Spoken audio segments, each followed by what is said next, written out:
Hello dear student. तो कैसे हैं आप? तो एक बार फिर से आप सभी का स्वागत है हमारे चैनल पर। तो आज के वीडियो में हम बात करने वाले हैं राष्ट्रीय मिलिट्री स्कूल क्लास 9th का सिलेबस के बारे में कि जो आप राष्ट्रीय मिलिट्री स्कूल का 9th का एंट्रेंस दीजिएगा उसमें कौन से टॉपिक्स कौन से चैप्टर से आपसे क्वेश्चन पूछ सकते हैं और कौन सा चैप्टर इंपॉर्टेंट रहता है ये भी मैं इस वीडियो में बताऊँगा। तो वीडियो को लास्ट तक देखें तभी समझ में आएगा। तो मैं अमन सिंह एक बार फिर से आप सभी का स्वागत करता हूं। तो अगर चैनल पे नए हैं तो चैनल को सब्सक्राइब कर ले और इस वीडियो को लाइक कर दे। तो चलिए सिलेबस की ओर बढ़ते हैं। तो शुरुआत हम करेंगे इंग्लिश के सिलेबस से। इंग्लिश जो बहुत कंपलसरी सब्जेक्ट होता है, आप किसी भी एंट्रेंस देने जाइए तो वहाँ इंग्लिश से तो क्वेश्चन पूछा ही जाता है। तो इंग्लिश से आपसे कौन कौन से टॉपिक्स और कौन कौन से चैप्टर से क्वेश्चन पूछा जाएगा वो है vocabulary and their uses, homophones and one word substitute, rearranging word to make meaningful sentence, antonyms, synonyms, gender, comprehension and passage, sentence type, interrogative, negative, positive, exclamatory, noun, verb form, adverb, adjective, grammatical structure. तो ये था दोस्तों English का syllabus. चलिए बढ़ते हैं हिंदी के syllabus की ओर। तो हिंदी की सिलेबस है वर्ण विचार, पद परिचय, वाक्य रचनाकरण, शब्द भेद, प्रलय विलाम, अशुद्ध वाक्य को शुद्ध करना, मुहावरा, लोकांति, शब्द विवेक, शब्द प्रयोग में सूक्ष्म अंतर, पद भेद। ठीक है दोस्तों। अपठित बोध पक्ष। ठीक है दोस्तों, ये था हमारा हिंदी का सिलेबस। चलिए आगे बढ़ते हैं सोशल साइंस के सिलेबस की ओर। तो सोशल साइंस का सिलेबस दोस्तों जो आपका एनसीईआरटी का बुक है क्लास 8 का, उसी के चैप्टर से क्वेश्चन पूछा जाएगा। इसका कोई भी सिलेबस अनाउंस नहीं किया गया है। तो आप जो बुक पढ़ रहे हैं एनसीईआरटी का बुक, उसे उसके चैप्टर को अच्छे से पढ़ लीजिए, आपका काम हो जाएगा दोस्तों। चलिए बढ़ते हैं मैथ के सिलेबस की ओर। जो मैथ भी सबसे इम्पोर्टेंट होता है और हर एंट्रेंस में मैथ से तो क्वेश्चन पूछा ही जाता है। तो मैथ्स के सिलेबस की ओर बढ़ते हैं। तो मैथ्स में जो है दोस्तों चैप्टर टॉपिक दोनों बताया गया है।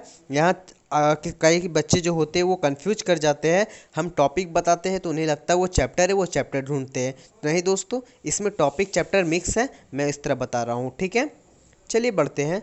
Place value, face value of number, comprehension of numbers, greatest and smallest number, prime factorization, Bodmas rule, fundamental operation on number, time and work, LCM and SCF, conversion of fraction to decimal or percentage and the vice versa, ratio and proportion, lowest form and equivalent, measurement of temperature in degrees Celsius, degree Fahrenheit, Roman numeration, rounding of number, conversion of unit of area and volume, number pattern and series, simplification, fraction, comprehension, square and square root, perimeter and areas of triangle, rectangle, square, time, distance, square and square root, unitary method, profit and loss, preparation of cash bill, angles, triangles, volume of solid, circumference of area circle, interior and exterior of given figure, circle and its part, construction of line segment, classification of angle, angle sum property of triangle and quadrilaterals, triangles, quadrilateral and polygons. तो दोस्तों ये था maths का syllabus. तो math के syllabus में आपको बताता हूँ मैं इम्पॉर्टेंट चैप्टर कौन सा होता है।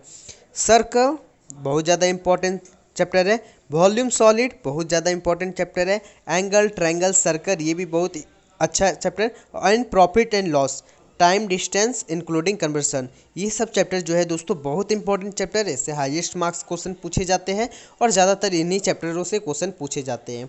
तो दोस्तों क्वेश्चन तो हर साल सेम ही रहता है, बस चेंजिंग होता है नंबर डिजिट। जैसे मैं एक एग्जांपल दे रहा हूँ, find the LCM of 1 and 2, ये 2014 में पूछा गया। तो दूसरे ईयर जो है 2015 में 1 2 को चेंज करके 5 6 कर दिया जाता है, उसके बाद 9 10 कर दिया जाता है। बस ऐसा होता है, चैप्टर्स चेंज नहीं होते, सिलेबस चेंज नहीं होता है, बस 1 2 चैप्टर ऊपर नीचे होता है, सिलेबस सेम रहता है दोस्तों। ठीक है, तो नया सिलेबस पुराना सिलेबस मत कीजिए क्योंकि सिलेबस सेम ही रहता है। पर 2020 में 1 2 चैप्टर को ऐड किया गया है और हटा दिया गया है, इसलिए मैंने ये वीडियो बनाया। चलिए साइंस के सिलेबस की ओर बढ़ते हैं। Living and non living, energy, forces, electroplating material, food, chemical effect of electric current, solar system, natural phenomena, light, reproduction, ये सब पढ़ लीजिएगा और अपना एनसीईआरटी से ज़रूर पढ़िएगा दोस्तों। ये सब सिलेबस तो आप कंप्लीट करेंगे ही, साथ में आपका 8 में जो भी चैप्टर्स है आप उन्हें अच्छे से कंप्लीट कर लीजिए। क्या पता क्वेश्चन पूछ लिया जाए, क्योंकि राष्ट्रीय मिलिट्री स्कूल है और राष्ट्रीय मिलिट्री स्कूल का एंट्रेंस बहुत ज़्यादा हार्ड होता है। मीन्स जो बच्चे पढ़ के जाएंगे अच्छे से उनके लिए तो इजी होगा, पर जो बच्चे आधा अधूरा पढ़ के जाएंगे उनके लिए एंट्रेंस बहुत ज़्यादा टफ होगा। तो इसलिए कहता हूँ कि ऐसा मौका फिर वापस नहीं मिलेगा, तो अच्छे से पढ़ के जाइएगा और अच्छे से सिलेबस मेकअप कर लीजिए। सिलेबस को एक पेज में आप लोग लिख लीजिए और बारी बारी कंप्लीट कीजिए। ठीक है दोस्तों, तो आज का वीडियो बस इतना ही है। अगर वीडियो आप लास्ट तक देखे हैं तो कौन से सैनिक स्कूल में आप एडमिशन लेना चाहते हैं या कौन से राष्ट्रीय मिलिट्री स्कूल में आप एडमिशन लेना चाहते हैं कमेंट सेक्शन में बताएं। ठीक है, तो आज के लिए इतना ही, बाय।